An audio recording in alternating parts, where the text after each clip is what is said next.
కాకినాడ జిల్లా పత్తిపాడు నియోజకవర్గం రౌతులపూడి మండలం సార్లంక గ్రామంలో షార్ట్ సర్క్యూట్ కారణంగా సుమారు 40 తాటాకిళ్లు మంటల్లో పూర్తిగా దగ్ధమయ్యాయి. స్థానికుల సమాచారం మేరకు ఫైర్ సిబ్బంది మంటలు అదుపులోకి తీసుకున్నారు. పత్తిపాడు శాసనసభ్యురాలు వరపుల సత్యప్రభ విషయం తెలిసిన వెంటనే సంఘటన స్థలానికి చేరుకుని తక్షణమే కట్టుబట్టలతో ఉన్న గిరిజనులకు తాత్కాలికంగా సౌకర్యాలను ఏర్పాటు చేశారు. రగ్గులు, దుప్పట్లు, భోజనాలు అందజేయడం జరిగింది.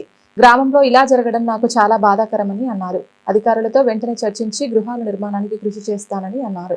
అదేవిధంగా ఆర్డీఓ రమణి ఎమ్మెల్యేతో కాలిన గృహాలను పరిశీలించి తక్షణ చర్యలు చేపడతామని అన్నారు.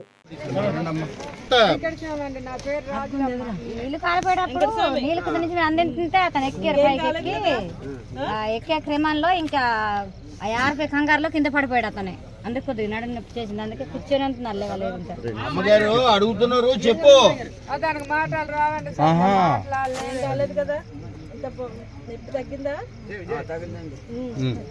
బిందె మీద పడిపోయాడు, టీలు బిందె మీద పడిపోయాడు అతను.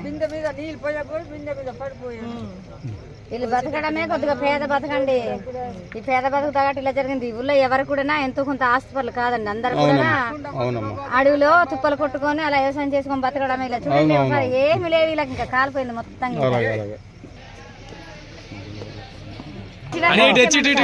ఇంకా బియ్యం అండి ఇదండి.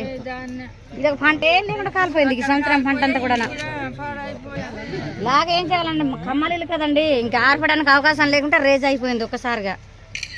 అది చేసేది ఏం లేదండి, చేయలేకపోయాం. ఇంకా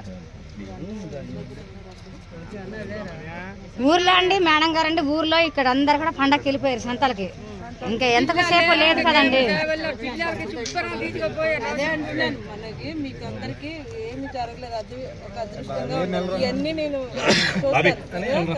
కొద్దిగా చూడాలండి.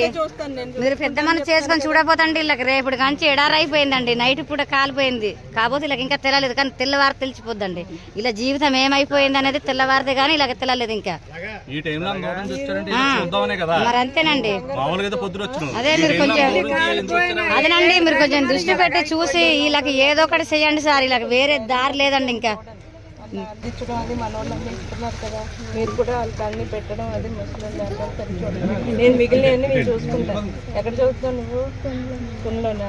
సెలవులకు వచ్చావు నువ్వమ్మా? ఇంటి దగ్గర ఉన్నా. నీకు ఎంతమంది పిల్లలు? మీ అమ్మ ముగ్గురు అమ్మాయిలు అందరు చదువుకుంటున్నారా? అన్ని తెలుసుకున్నావా? అన్నీ నేను చూస్తాను, ఏం పర్లేదు. మీరు అందరూ ధైర్యంగా ఉండండి. చూడండి, ఏదో ఒక రకం బతుకు తెరుగు చూపించాలండి మీరు.